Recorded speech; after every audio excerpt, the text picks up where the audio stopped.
চোদ্দো শাক আজকে। আর চোদ্দো শাকের জন্যে যে শাকগুলো নিয়েছি সেগুলো আগে একটু বলে দিই। এটা হচ্ছে কুমড়ো শাক, এটা সর্ষে শাক, এটা ছোলা শাক, এটা এখানে হচ্ছে গাদো শাক, সজনে শাক, মূলো শাক, কচু শাক, এটা হচ্ছে মেথি শাক, এটা সঞ্চি শাক, লাউ শাক, এটা নোটে শাক, এটা আর একটা নোটে শাক, মানে দু রকম নোটে আলাদা আলাদা।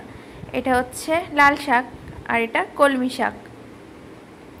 তো এর মধ্যে কিন্তু ছোলা শাক, কুমড়ো শাক, তারপরে লাল শাক, সজনে শাক, নোটে শাকগুলো সমস্ত কিন্তু আমাদের বাড়িতেই হচ্ছে। ওই যে সঞ্চি শাক ওটাও আর কি, মেথি শাক, এগুলো সব আমি ছাদে করেছিলাম, আর কুমড়ো শাকটা উঠোনে করেছিলাম, তো সেখান থেকেই পেয়ে গেছি।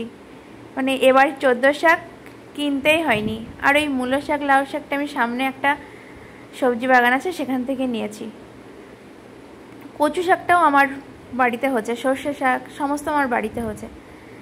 আর এখন সন্ধ্যা হয়ে গেছে, দুপুরে তো শাক খাওয়া হচ্ছে, আর এখন সন্ধ্যাবেলা প্রদীপ জ্বালাতে হয়, সেই জন্য 14 প্রদীপ সবাই জানে দিতে হয় এটা। তো আমাদের তুলসী গাছের মঞ্চ নেই, তো সেজন্য ছাদে আর কি দেওয়া হচ্ছে, ছাদেই আর কি ধরানোর ব্যবস্থা হচ্ছে, মানে প্রদীপটা দেওয়ার ব্যবস্থা করা হচ্ছে। কারণ আমাদের এই বাড়িতে এখনো গুছিয়ে কিছুই করা হয়নি, আর সেই জন্যে এবছর এরম করেই আর কি হচ্ছে। যদি ভগবানের আশীর্বাদ থাকে পরের বছর একটু গুছিয়ে এই ব্যাপারগুলো করা হবে।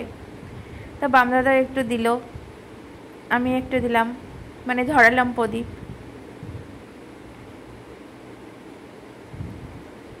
মানে এখন জ্বলছে, এগুলো কি সুন্দর লাগছে। তুলসী তলায় দেওয়া উচিত, কিন্তু আমাদের যেহেতু তুলসী মানে বেদি নেই, সেজন্য এখানে দিলাম।